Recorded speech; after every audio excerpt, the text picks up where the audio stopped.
As Peter Drucker says, culture eats strategy for breakfast. Culture is the experience of working at your company. Each of you are the chief cultural officers of your company, as I was.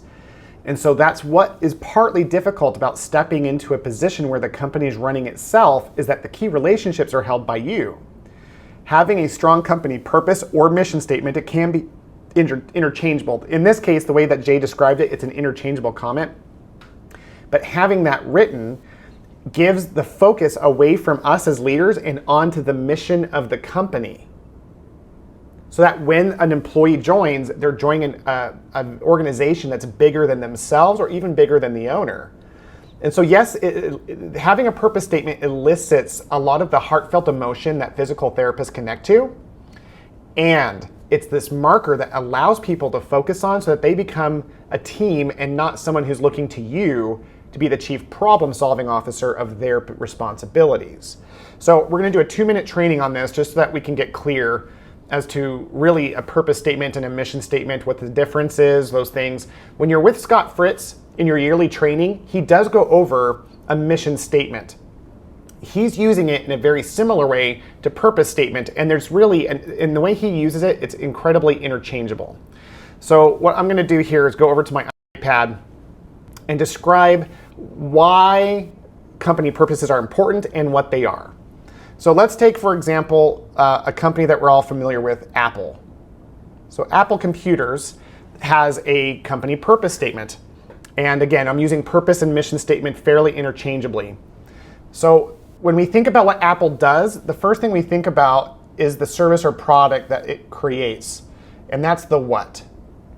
So Apple creates computers, watches, and phones, and some other stuff. So that's the what of the company. And where we get confused a lot of times is that our mission and our purpose actually doesn't have as much to do with the what. The next thing we think about in this other circle is how they do it. So how Apple makes their computers, their watches, and their phones is that they're beautifully crafted and very easy to use. That's the differentiator in their selling, is that the computers, watches, and phones they make and sell are prettier and easier to use, right? But even then, that's not the why they exist. The why is at the heart of everything they do. And that why is to put a dink in the universe. That's the purpose of Apple Computers, according to Steve Jobs, is to put a dink in the universe, to make a dink in the universe. And so the reason that's so significant is because when he was early stages recruiting people to join his company, what do you guys think would be more engaging? Having someone say, yeah, come join our computer company. We make beautiful computers and more user-friendly than our competitors. Or, hey, come join our company. We want to make a dink in the universe. What we want to do is change the status quo globally in some way, shape, or form through technology. Which of those messages would you rather connect with, right? So the same goes true for recruiting.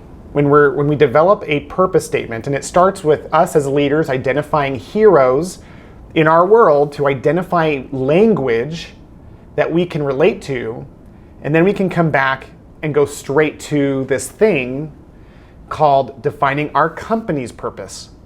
So Rise Rehab, we were a physical therapy company, and at the end of the day, our purpose became to be the light and hope in the lives of others. And that phrasing came from my story of falling off a mountain and having a therapist change my life. She became the light and hope of my world, like that kind of thing. And so the purpose statement, the wording almost doesn't matter.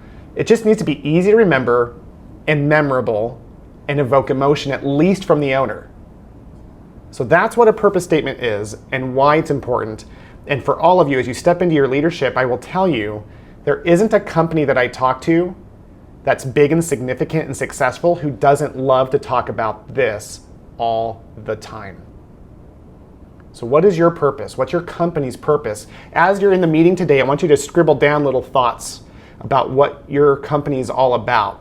Because I promise the more clear you get on that messaging, the easier it is to recruit, retain, grow, get new patients, and everything else you want to achieve.